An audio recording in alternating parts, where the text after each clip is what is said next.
Apocalypse 3, verset 7. Et la petite porte, eh bien, elle mène au royaume des cieux. C'est ce que dit la parole de Dieu. Jésus est la porte. C'est lui qui nous emmène au royaume des cieux. C'est lui le royaume des cieux, d'ailleurs. Et l'autre, eh bien, elle emmène les gens à la mort. Et le Seigneur a dit, j'ai mis devant toi deux chemins. La vie, la mort. Choisis la vie, afin que tu vives. Prends cette vie. Et un enfant de Dieu, naturellement, il prendra la vie, puisqu'il est destiné à ça. Tous ceux qui étaient destinés, eh bien, à la vie éternelle, crurent au Seigneur. C'est dans Acte 13, 48, je me semble. Acte 13, 48, je ne veux pas trop, mais je crois que c'est dans Acte 13, 48. Tous ceux qui crurent au Seigneur, tous ceux qui étaient destinés à la vie éternelle, crurent au Seigneur.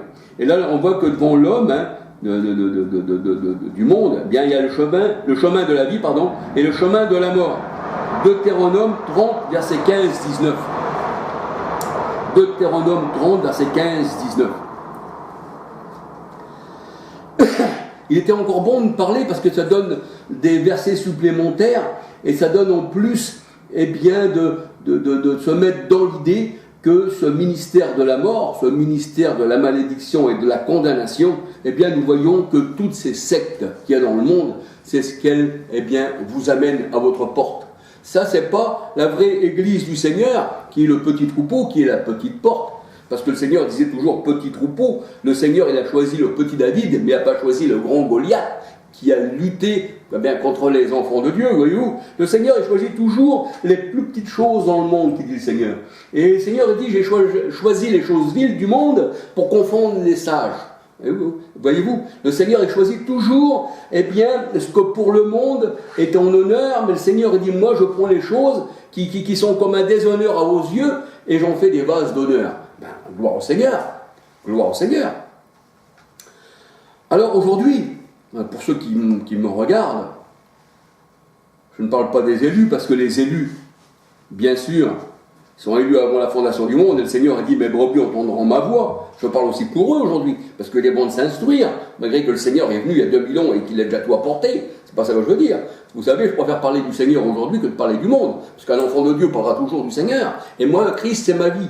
J'aime le Seigneur de tout mon cœur. Et puis les hommes aussi, le Seigneur il dit, eh bien que l'homme aussi, eh bien il faut l'aimer. Le Seigneur a dit, ne regardez pas, ne rejetez pas les hommes. Mais au contraire, le Seigneur a dit, si ton ennemi a faim, donne-lui à manger, donne-lui à boire. Parce que l'amour ne fait pas le mal.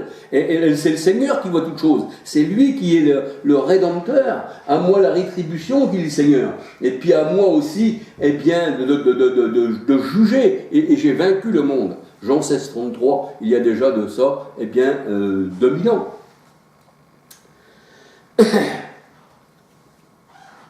Et vous savez que dans ce monde vaincu par Christ, Jean 16, 33, il n'y aura jamais de paix. Jamais de paix. Même entre eux, il n'y a pas de paix. Les hommes de la chair, les enfants de la chair se battent entre eux, font des guerres entre eux. Ils constituent des religions, on appelle ça des guerres de religion. Et les gens se tuent, et les gens se battent. Ils pensent gagner le paradis, mais le paradis est en Christ. Tu seras aujourd'hui avec moi dans le paradis, qui disait au brigand sur la croix qui s'avait repenti, parce que c'était aussi un enfant de Dieu, celui-ci, voyez-vous, tandis que l'autre, eh bien, il se mettait contre le Seigneur, malgré qu'il avait la même charge. Bien sûr, il n'a pas pris nos péchés, cet homme, mais c'était lui qui portait ses propres péchés, c'est là qu'il l'avait mis à la croix. Eh bien, dans ce monde, eh bien, on voit qu'il n'y a pas la paix, il n'y a rien qui puisse donner la paix au monde, il n'y a que le Christ. Et quand le monde, eh bien, se débat à l'extérieur, vous savez, on est dans le monde, on voit toutes ces choses qui s'amènent sur nous, on voit tout ce qui se passe autour, mais le Seigneur dit, je vous donne ma paix, mais je ne la donne pas comme le monde la donne. Ma paix, elle est en toi. Même que le monde s'écroule autour de toi, le Seigneur dit, ne crains pas, car je t'ai donné ma paix. Et la paix vient du cœur. Quand on a la paix dans le cœur, quand on a la lumière de Christ dans le cœur, alors là, c'est la vraie paix. Là, c'est la vraie lumière. Et là, on comprend les choses de Dieu, parce que l'Éternel est ma lumière, alléluia. Alors, quand je parle dans mes vidéos, je ne me mets pas contre les gens, parce que, au contraire, si je parle, c'est pour que, eh bien, on puisse, eh bien, débattre des choses, voyez-vous. Mais c'est pas pour un combat charnel où l'homme prendrait le dessus sur l'autre, et puis que l'homme il serait plus favorisé que l'autre. Voyez-vous, on va monter, on va dire voilà, eh bien, nous c'est nous, on sait des choses, les autres sont rien. Non, non, non, non, non. Moi j'ai beaucoup appris de choses aussi, qu'il y a des personnes qui m'ont parlé. C'est vrai que le Seigneur a dit retenez ce qui est bon, et puis aussi il est bon que je donne aussi, mais le Seigneur dit dans sa parole, retenez ce qui est bon. Alors, si vous êtes du Seigneur, si le Seigneur est clair à vos yeux, eh bien, ce que je vous dis, vous retiendrez ce qui est bon. Si pour vous c'est pas bon, eh bien c'est pas moi qui juge, c'est le Seigneur, mais moi j'ai parlé. Et c'est vrai que dans ce monde-là, eh bien on ne trouvera jamais la paix. On le trouvera dans notre cœur avec le Seigneur. Celui qui s'attache au Seigneur est avec lui un seul esprit. 1 Corinthiens 6, 13 à 19. Et qu'on ait un seul esprit avec le Seigneur, eh bien, s'il nous donne la paix du cœur, alléluia. Alors, j'avais mis une petite chanson. À la fin de mes vidéos, je mets toujours une petite chanson maintenant, une chanson. Et cette chanson-là, elle parle et elle dit que les hommes sont trop tus, les hommes, eh bien, sont toujours en guerre et malgré tout, à leur parler, c'est comme si on parlait pour du vent. Voyez-vous, qu'on parlait pour du vent. Vous savez, comme on parle des fois, eh bien, le vent, on ne peut pas le prendre. Voyez-vous, le vent n'est pas matériel. Eh bien, quelqu'un qui parle, eh bien, du vent, on dit cet homme-là, il peut être un... Ce qu'il raconte, c'est du vent. Et quand ça arrive à l'oreille, même, on dit, ah, c'est pas bon de l'écouter.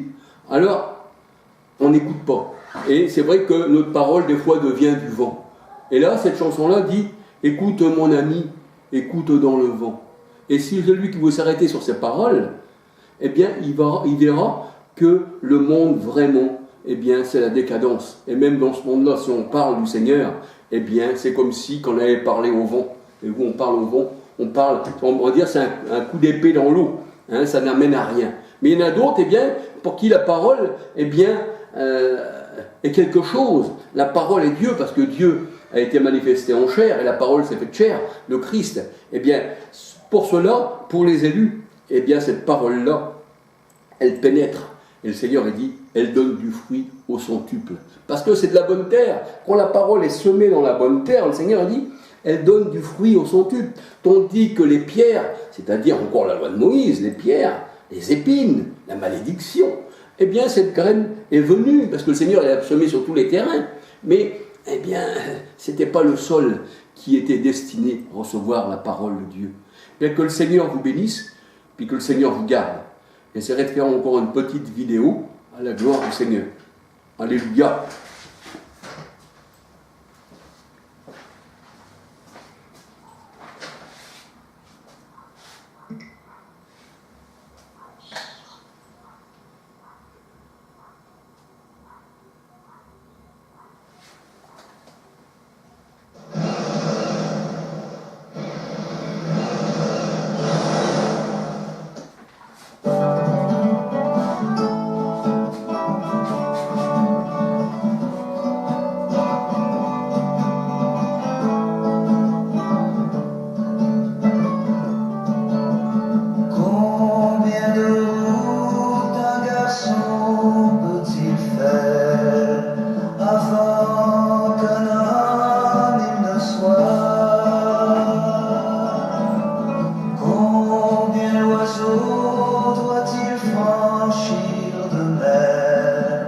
Avant de s'éloigner du froid.